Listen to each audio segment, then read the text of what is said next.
আদালত R E D বলবে কেন পেছলো, কি পেছলো না পেছলো। আর পেছনের বা কী আছে, এগোনোর বা কী আছে। বাংলার মানুষ তো দেখেছে আপনাদের মাধ্যমে, মমতা বন্দ্যোপাধ্যায় ঢুকেছেন, ফাইল চুরি করেছেন, করে পালিয়ে গেছেন। এটুকুও সৎসাহস ছিল না যে নিজে ফাইলগুলো নিয়ে যাবেন, লোক দিয়ে নিজের পার্টির গাড়িতে তুলে পালিয়েছেন।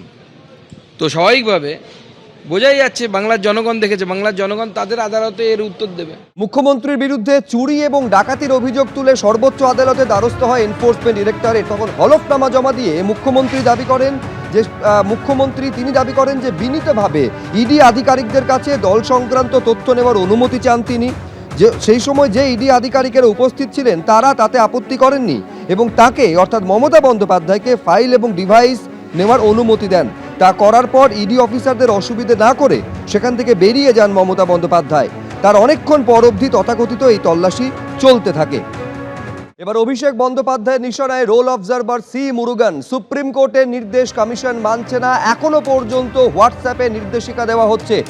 হোয়াটসঅ্যাপ গ্রুপের কিছু স্ক্রিনশট আপলোড করে নিজের সোশ্যাল মিডিয়া হ্যান্ডেলে এই অভিযোগ করেছেন তিনি বলছেন এখনো হোয়াটসঅ্যাপে মাইক্রো অবজারভারকে নির্দেশ দিচ্ছেন মুরুগান।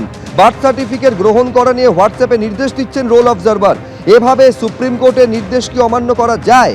হোয়াটসঅ্যাপ গ্রুপের স্ক্রিনশট পোস্ট করে প্রশ্ন তুলেছেন তৃণমূলের সর্বভারতীয় সাধারণ সম্পাদক। একেবারে স্ক্রিনশট আপলোড করছেন নিজের সোশ্যাল মিডিয়া হ্যান্ডেলে এবং অভিযোগ করছেন অভিষেক বন্দ্যোপাধ্যায় যে সুপ্রিম কোর্টের নির্দেশ মানছে না, এখনো পর্যন্ত হোয়াটসঅ্যাপে নির্দেশিকা জারি করছেন রোল অবজারভার। আমি আরো বিস্তারিত এই নিয়ে জানবো, সরাসরি কথা বলবো। রুমা পাল আমাদের প্রতিনিধি রয়েছেন, যে চাঞ্চল্যকর অভিযোগ নির্বাচন কমিশনের বিরুদ্ধে করেছেন। শুধু তাই নয়, সর্বোচ্চ আদালতে নির্দেশ কমিশন মানছে না বলে অভিযোগ করছেন অভিষেক বন্দ্যোপাধ্যায়। কমিশন কি বলছে? দেখো, কমিশনের বক্তব্য যে হোয়াটসঅ্যাপ চ্যাটে কিন্তু ইনস্ট্রাকশন নেই, ক্ল্যারিফিকেশন রয়েছে। নির্বাচন কমিশন যা নিয়ম সেই নিয়মেরই কিন্তু জিজ্ঞাসা থাকায় ক্ল্যারিফিকেশন দেওয়া হয়েছে। কারণ গ্রুপটা কিন্তু সেখানে ইআরও প্রত্যেকে রয়েছেন, অনেক সময় তারা কিন্তু জিজ্ঞাসা থাকায় সেক্ষেত্রে কিন্তু রোল অবজারভার তিনি ক্ল্যারিফিকেশন দিয়েছেন, যেটা নির্বাচন কমিশনের নিয়ম অনুযায়ী যা যা রয়েছে। সেক্ষেত্রে কিন্তু কোনো ইনস্ট্রাকশন দেওয়া হয়নি। তবে এটাও ঠিক যে হোয়াটসঅ্যাপ গ্রুপ থেকে কারা এই তথ্য শেয়ার করছে সেদিকেও কিন্তু নজর রাখছে কমিশন। যেহেতু এটাকে একেবারে কমিশনের যারা আধিকারিক তাদের জন্য এই হোয়াটসঅ্যাপ গ্রুপ, এবং সেখানে কিন্তু ক্ল্যারিফিকেশন দেওয়া হচ্ছে, কোনো ইনস্ট্রাকশন দেওয়া হচ্ছে না। এবং এই গ্রুপ থেকে কিন্তু সরাসরি কিন্তু পৌঁছে যাচ্ছে, অবশ্যই এই চ্যাট শেয়ার করা হচ্ছে অভিষেক বন্দ্যোপাধ্যায়ের কাছে, সেদিকে কিন্তু নজর রাখছে কমিশন। ধন্যবাদ রুমা। রাজ্যের মাটির সৃষ্টি কর্মসূচিকে রাষ্ট্রসংঘের স্বীকৃতি পোস্ট করেছেন মুখ্যমন্ত্রী মমতা বন্দ্যোপাধ্যায়, যেখানে তিনি লিখছেন ইউনাইটেড নেশনস আমাদের মাটির সৃষ্টির কর্মসূচিকে স্বীকৃতি দিয়েছে। পশ্চিমাঞ্চলের জেলাগুলিতে 2020 সালে আমরা মাটির সৃষ্টি প্রকল্প শুরু করেছিলাম। তার বিপুল সাফল্যের জন্যই আন্তর্জাতিক স্তরের এই প্রশংসাপত্র। এই বহুমুখী প্রকল্পটিকে অনন্য জনমুখী উদ্যোগ হিসেবে ইউএন স্বীকৃতি দিল।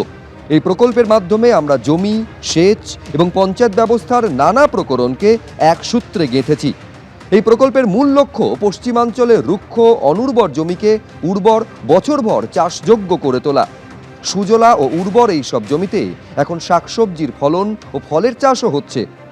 পুকুর খনন ও অন্যান্য নতুন সেচ ব্যবস্থার মাধ্যমে জলের যোগান নিশ্চিত করা হয়েছে। এর ফলে লক্ষ লক্ষ মানুষের কর্মসংস্থান হয়েছে। গ্রামীণ পরিবারগুলির আয় বহুগুণ বেড়েছে। এই গৌরব গ্রাম বাংলার সকল মানুষ, বাংলার কৃষক ভাই বোনেদের উৎসর্গ করছি। মাটির সৃষ্টি কর্মসূচিকে ইউএনের স্বীকৃতির পরই পোস্টে উল্লেখ করছেন মমতা বন্দ্যোপাধ্যায়। এবিপি আনন্দ, এগিয়ে থাকে, এগিয়ে রাখে।